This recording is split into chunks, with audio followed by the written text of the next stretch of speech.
This is 50 Feminist States, a road-tripping storytelling podcast visiting all 50 U.S. states to interview feminist activists and artists about their work for gender justice. I'm Amelia and Hruby, and this week, we're in Georgia. From the glaciers of Alaska to the dunes of Indiana, I want 50 feminist states.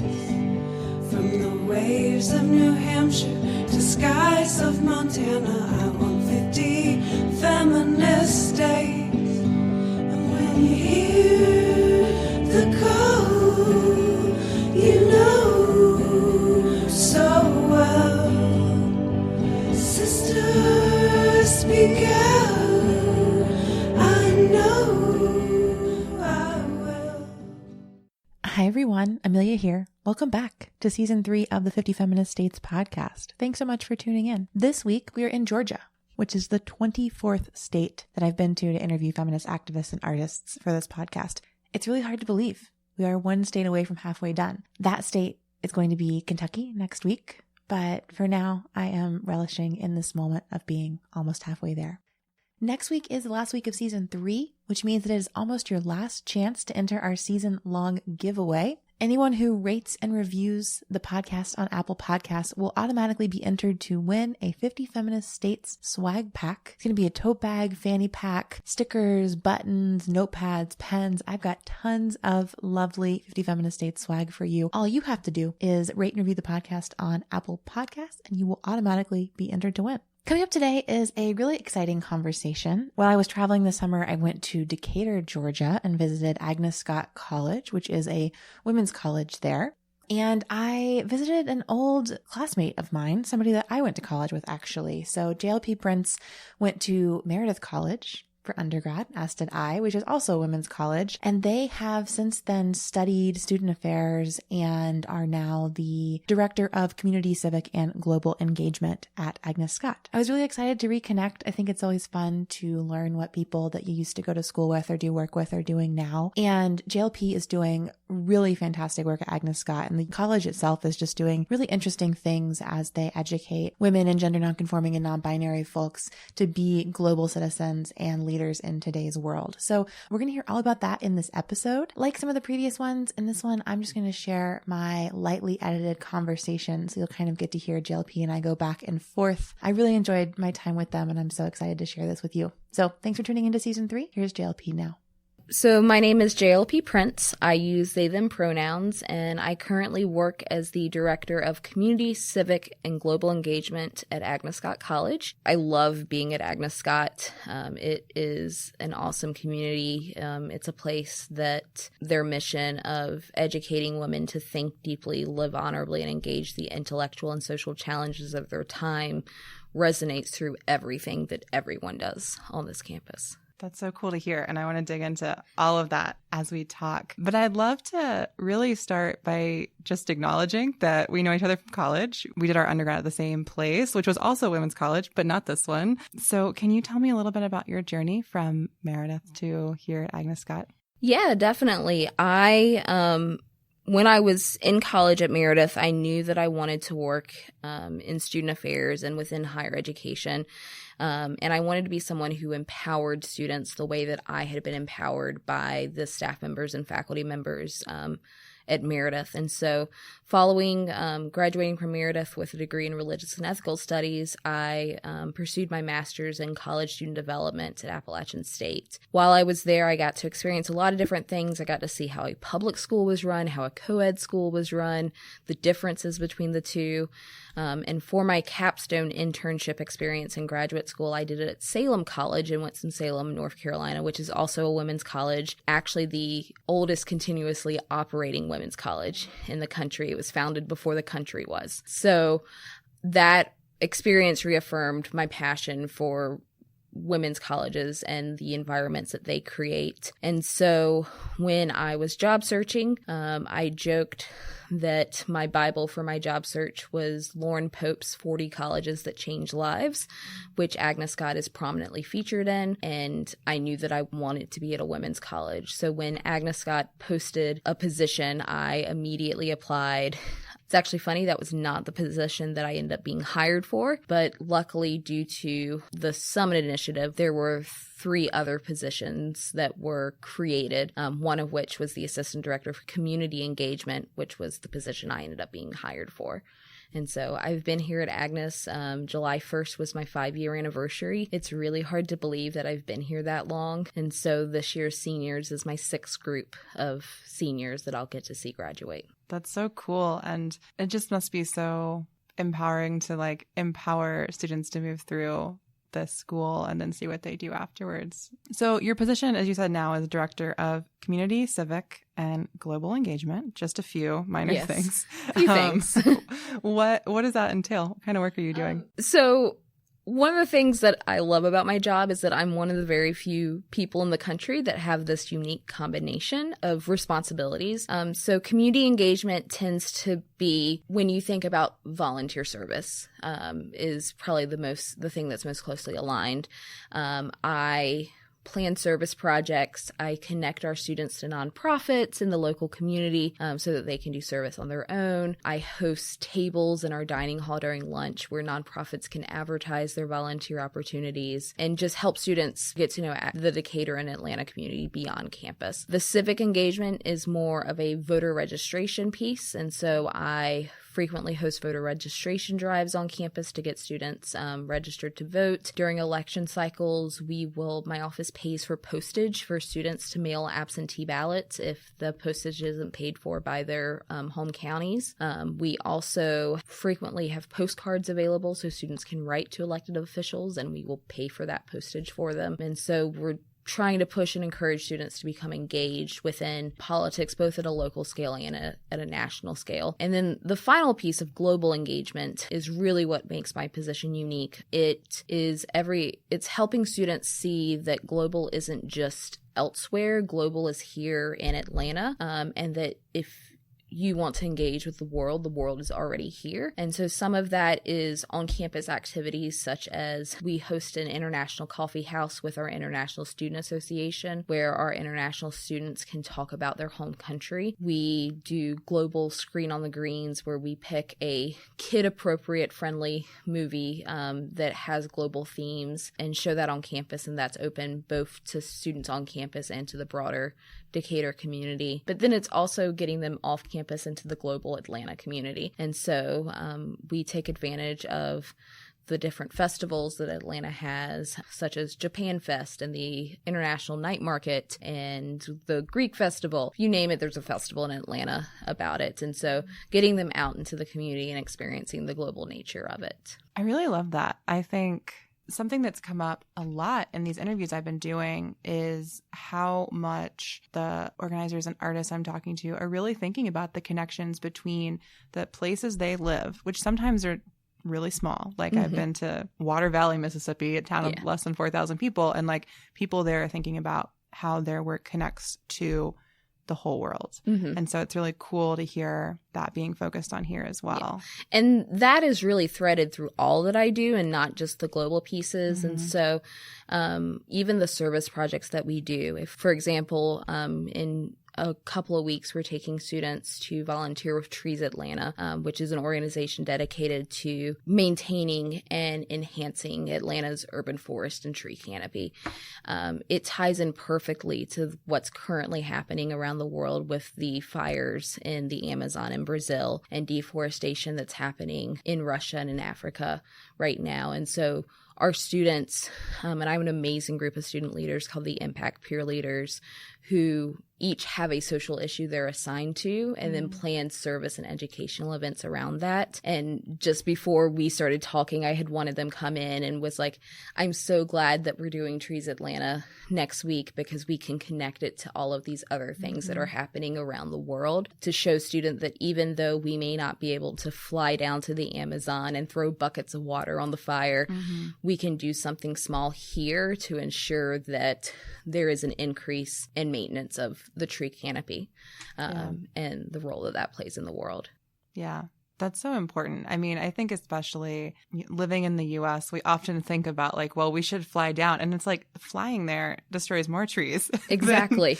Any help you can do or you to show up in Brazil or elsewhere. But Could you talk a little bit more about that program? I'm just intrigued to hear what the different areas they're working on. Yeah, definitely. And so these are students who apply to be a part of the program and go through an interview and selection process. Topics for this year include housing, access and affordability, water, immigration with a specific focus on undocumented immigrants. We have a student who's doing education. Mental illness is another one. We have someone doing accessibility for individuals with disabilities. We have one student who this year has taken a unique approach in looking at interfaith service as her focus, and using service as a way to bring people from different faith communities together to dialogue across religion. And so the topics are determined by the students in their interview. And there are certain topics that I try to make sure are always covered. And so we tend to always have someone focused on the environment or someone always focused on housing. But then the rest are kind of filled in just by the student's personal interest. And so in past years, we've had ones on historic preservation, civic engagement, racial justice, queer rights. And so it really is determined by the students and shaped by the students in terms of the direction that they want to go with their topic. And as part of the program, they're required to plan a number of events over the course of the year. A certain number of those have to have a global focus to them. And then it tends to break down about half of them being direct service and half of them being more educational in nature. Mm-hmm.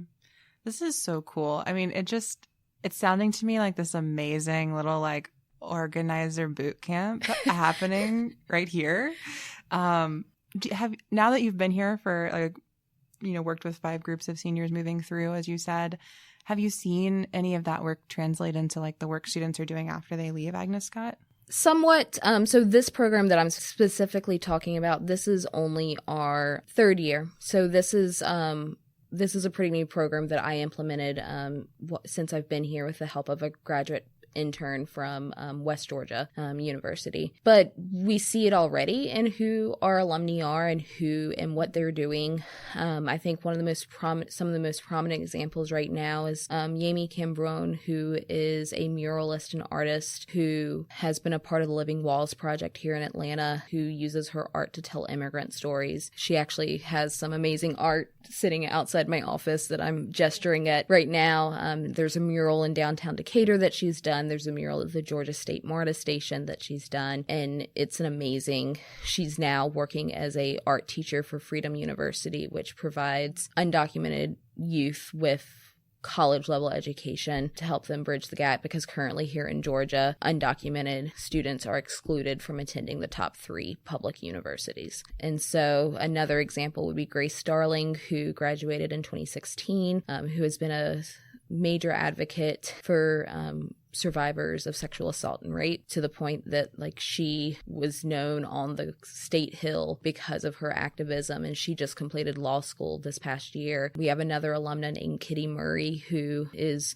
an older alumna but started the Refuge Coffee Company to provide new refugees with job skills and training, but also a space for them to come and gather together, and is based out of Clarkston, Georgia. And so we have this long history of having these activist alumni and these alumni who are truly making a difference and a change in the world around them. And so I'm just happy to be able to continue that tradition and help these students figure out the best way to make a difference for the causes that they're passionate about. It's so important. And I just see it as such a great tool to combat the sort of paralysis many people feel of seeing injustice and not knowing what to do about it and then doing nothing. And obviously these students are doing so much, and college and the Decatur and Atlanta area can be such a great place to start that work, which is awesome. My next question was a bunch of questions at once, and I think we've started touching on it, but I just found on your LinkedIn, your headline on LinkedIn, which is maybe not the best way to start a question, but it is educating students to be engaged global citizens.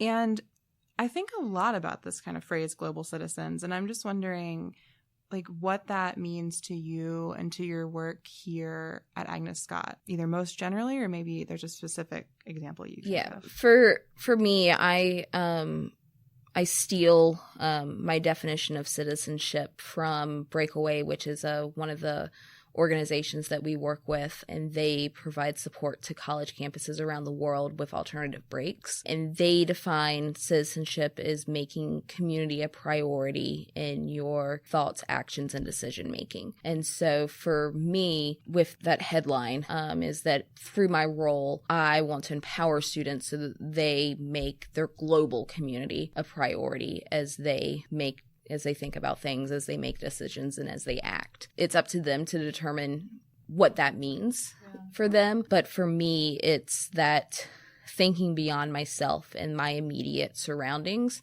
to think about what's the larger sphere of influence that I have. How does like social justice play into that idea? So it's one of those things that for me, it's a lot of places where I have privilege and recognizing that I have privilege in certain areas and using that power for good, and using that to highlight the voices and to advance the voices of others who don't have privilege in those areas. And so some of that comes through my work with students in terms of ensuring that the voices in the room are heard and making sure that different perspectives are taken into account and literally ensuring that there are seats at the table that everyone can fit in. And then on the other end of that, it's also training students so that even if they are not at a point where they are the most advocate for an identity group, that they at least have a basic sense of respect and they know how to conduct themselves in a way that is respectful and is open and understanding of other people's experiences. Thinking then about the fact that all that work is happening kind of in this women's college setting, how can we better empower women to be global citizens right now? I think one of the biggest areas is showing women and gender nonconforming and non-binary individuals that they can be leaders. And that comes largely from seeing themselves in positions of leadership. That's one of the reasons that I think I thrived as a leader in my undergraduate environment at Meredith, was because it was a women's college. And so all of the leaders in your clubs and student organizations and SGA were women. Similarly, here at Agnes, everyone in a position of leadership in terms of student organizations and SGA is a woman or a non-binary individual or a trans man. And so it provides these examples of leadership to the first years coming in. I had a conversation with a student last week who was a first year who uses they, them pronouns and was like, I've never met an adult that uses they, them pronouns. And even as a staff member, seeing me in a position of power as a non-binary person gives them hope and they see themselves in a different way.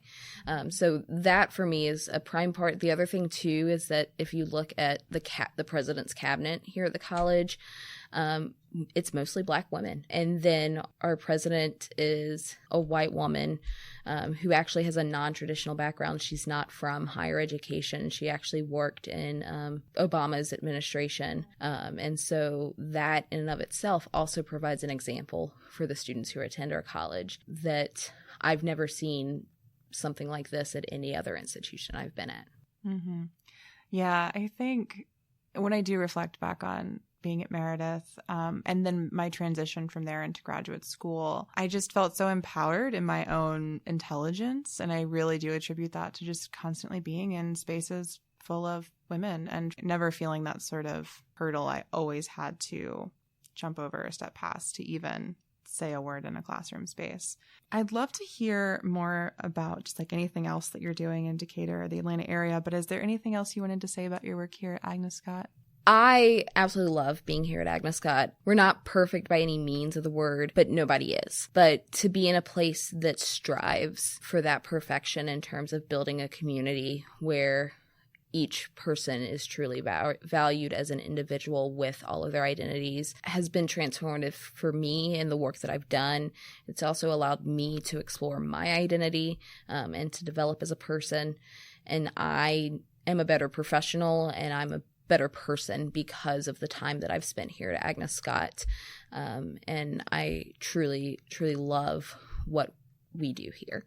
That's so wonderful to hear. I also just feel like in our world today, just talking to somebody who loves the work they do is such a nice feeling.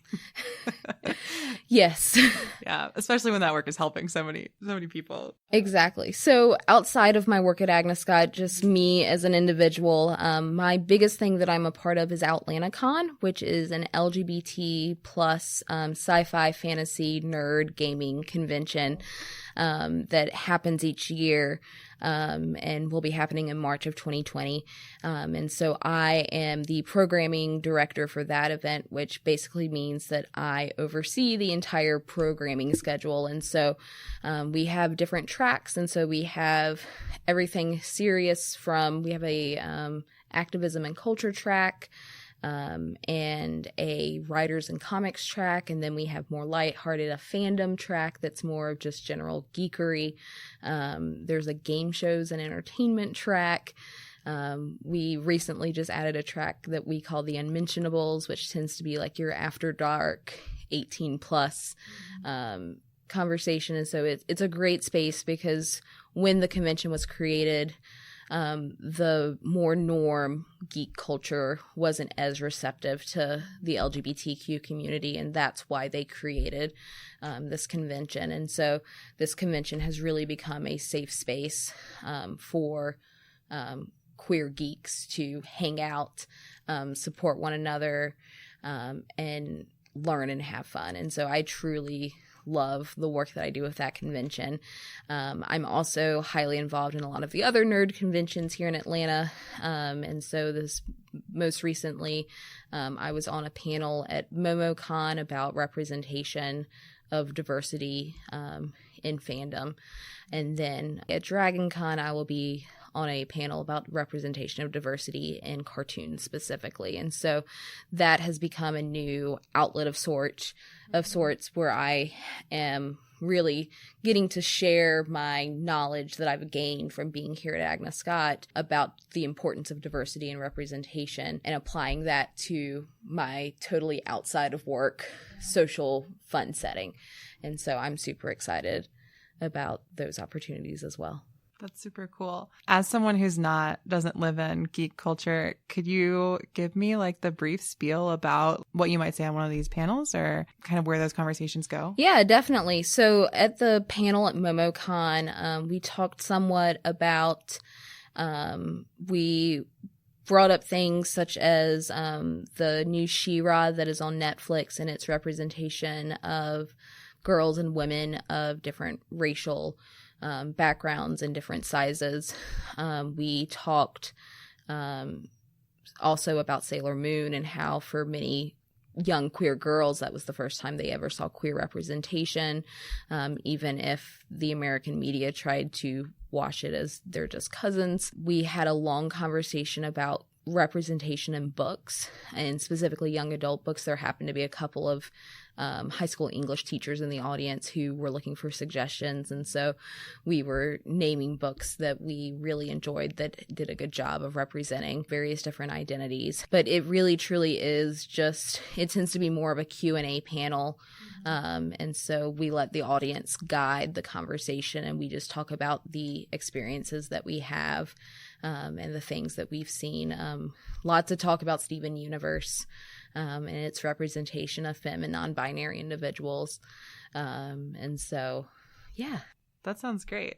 And like a whole other world of this that I don't even know very much about. Thank you so much for interviewing me. I've really enjoyed going back and forth with you in planning this, and it's really cool to get to talk about my work, because while I do talk about it a lot, it's rare that I get to talk about it with someone outside of the Agnes Scott community and get to brag about where I work. So awesome. Well, I'm so happy to hear all of it. Thank you so much. You're welcome. Thanks so much to JLP for being on the podcast, and to you for listening to episode 24, part 1 of 50 Feminist States, season 3. Got 3 more episodes for you before the season ends. Again, just a reminder to go rate and review the podcast on iTunes/Apple Podcasts before next week, which is when our season 3 giveaway ends. So you have a little over a week left to enter, and then somebody will be winning that 50 Feminist States swag pack. You can also find us on Instagram at 50 Feminist States. That's FIFTY Feminist States for more updates and behind the scenes takes between episodes. We also have a newsletter that you can subscribe to at 50feministstates.com/newsletter. That's FIFTY feministstates.com/newsletter, which is where I make all of our extra exciting announcements and share notes from the road while traveling. We've got one more episode from Georgia this week, and then we'll be in Kentucky. Until then, I'll see you on the road. 50 estados feministas.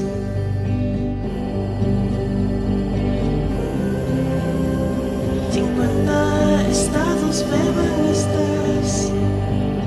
50 feminist states. 50 feminist states.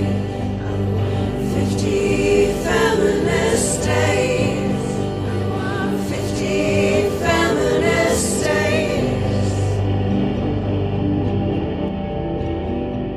Thanks for tuning in to this episode of 50 Feminist States. You can find show notes at 50feministstates.com/podcast and follow us on Instagram at 50 Feminist States. Special thanks to Danielle Sines and Jessica Neria for our theme song. Until next time, wild ones, we'll see you on the road.